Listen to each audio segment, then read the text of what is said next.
ఒకే ఒక్క కలవ మొక్క నుండి రోజుకి ఇన్ని పువ్వులా? కళా నిజమా, రియల్లా గ్రాఫిక్సా అనిపించేలా అద్భుతంగా విరగబూస్తున్న ఈ ఎర్ర కలువలు ఒక్క మొక్క నుండి ఒక రోజులో 20 నుండి 30 పువ్వులు పూస్తున్నాయండి. ఇది అద్భుతానికి అద్భుతం, ఆశ్చర్యానికి ఆశ్చర్యం అన్నమాట.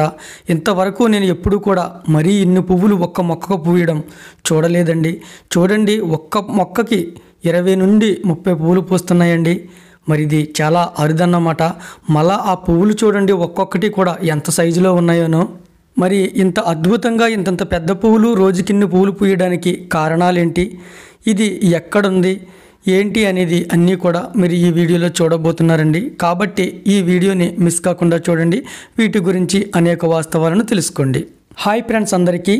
మరి ఒక్క దుబ్బుకి ఇన్ని పువ్వులు పూసే ఈ చోటు ఎక్కడంటే మా ఊరిలో ఉన్న మా స్నేహితుడి తోటలోనండి. దగ్గరగా ఉన్నవారు ఎవరైనా చూడాలనుకుంటే వస్తే తీసుకెళ్ళి చూపిస్తాను. ఇది ఇతనే నా స్నేహితుడు అన్నమాట. వీళ్ళ తోటే ఈ సపోటా తోట అండి.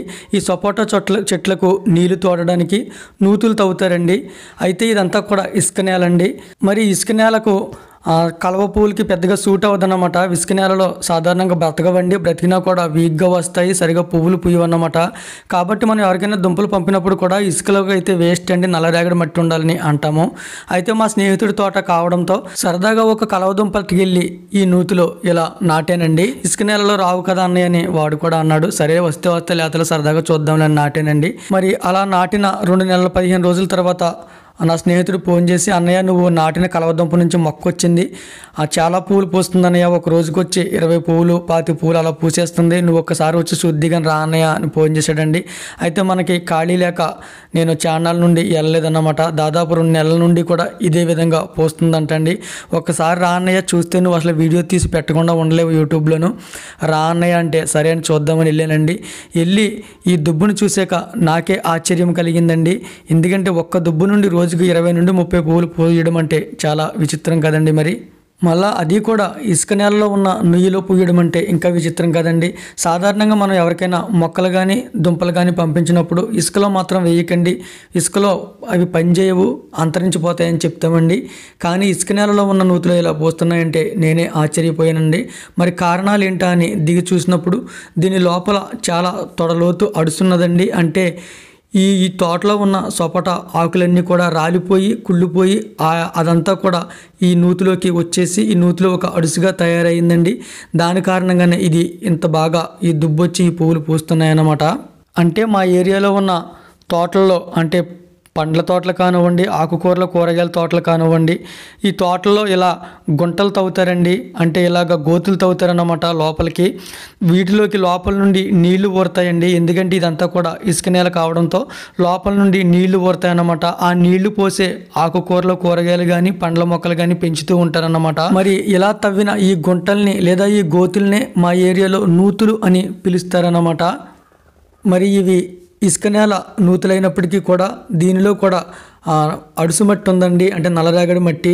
అంటే ఈ ఆకులు ఇవన్నీ కూడా కుళ్ళిపోయి ఈ ఇసుక రేణువుల మధ్యలో ఉన్న కొంచెం మెత్తని మట్టి లాంటిది ఈ నూతుల్లోకి వర్షాకాలం కొట్టుకొస్తుందండి. అది అడుసుగా పేరుకొని ఇలా జిగురు మట్టిగా లోపల ఉంటుందన్నమాట. దానిని బట్టి ఇన్ని పువ్వులు పూస్తున్నాయండి.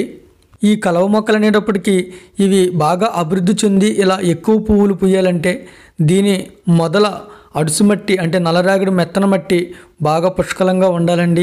రెండోది ఈ దుబ్బు బాగా విస్తరించడానికి పెద్ద చోటు కూడా ఉండాలన్నమాట.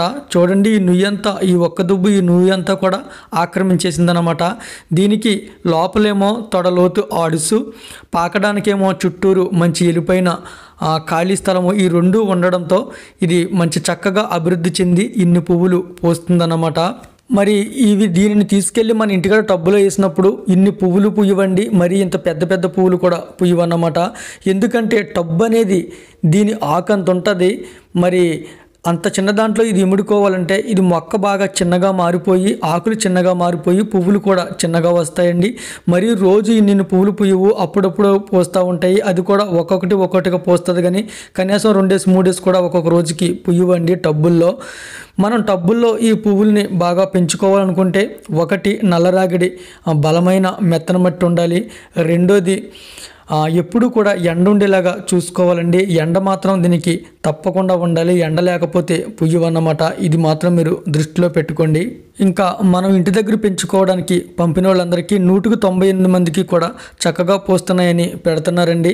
మరి అయితే ఒకరిద్దరు మాత్రం మాకు పుయ్యట్లేదు అంటున్నారు. మరి దానికి కారణాలు ఏంటంటే, ఒకటి నల్లరేగడి మెత్తన మట్టి, మంచి మట్టి దొరకకపోవడం కావచ్చు, లేదా రెండోది ముఖ్యంగా ఎండ ఉండాలండి డే అంతా కూడా. అలా ఎండ లేకపోతే కూడా పుయ్యవన్నమాట. ఇంకా మూడోది ఏంటంటే, అక్కడ వాతావరణం కానీ లేదా నీళ్ళు కానీ దీనికి సూటు కాకపోవచ్చు. అంతే తప్ప వేరే కారణాలు ఉండవండి. కలువ మొక్క మాత్రం ఎక్కడైనా పోస్తుందండి, దానికి 3 కూడా అనుకూలంగా ఉంటే. అదే తామర అనుకోండి, చెరువుల్లోనే పోస్తుంది, చిన్న చిన్న టబ్బుల్లో పుయ్యదు. కాబట్టి తామర కోసం మాకు ఎంతమంది కాల్ చేసి అడిగినా తామరలు వేస్ట్ అండి, పుయ్యట్లేదని చెప్తున్నాము. ఈ కలవలైతే మేము టెస్టులు చేసామండి. మా ఇంటి దగ్గర టెస్టులు చేసినప్పుడు ప్రతి టబ్బులో కూడా పూసినాయి కాబట్టి పంపిస్తున్నాం అన్నమాట. మరి ఇప్పుడు ఇలా ఈ నూతిలో కూడా వేసి టెస్ట్ చేసాము. చూడండి నూతిలో కూడా ఎంత చక్కగా పోస్తున్నాయనో. వీటిని ఇంటి దగ్గర పెంచుకోవాలనుకున్న వారు ఎవరైనా సరే ఒకటే గమనించండి. ఏంటంటే ఇవి పెద్ద పెద్ద లోతైన చెరువుల్లోనూ, మడుగుల్లోనూ, కొలలంలోనూ పూసేయండి. అలాంటిది మనం చిన్న చిన్న టబ్బుల్లో బంధించినప్పుడు అప్పుడోటప్పుడోటి చిన్నగా పోస్తాయి. ఈ విషయం మీరు గమనించుకోండి. మనకేదో గులాబీ పువ్వులు లేదా ఇతర పువ్వులు పూసేసినట్టుగా ఇవి పుయ్యాలంటే పుయ్యవండి. అప్పుడోటప్పుడోటి మాత్రమే పోస్తాయి. ఏంటంటే ఎక్కడో లోతైన కొలలంలోనూ చెరువుల్లోనూ ఉండేది మన బిల్డింగ్ పైన లేదా మన పెరటిలో పోస్తుంది.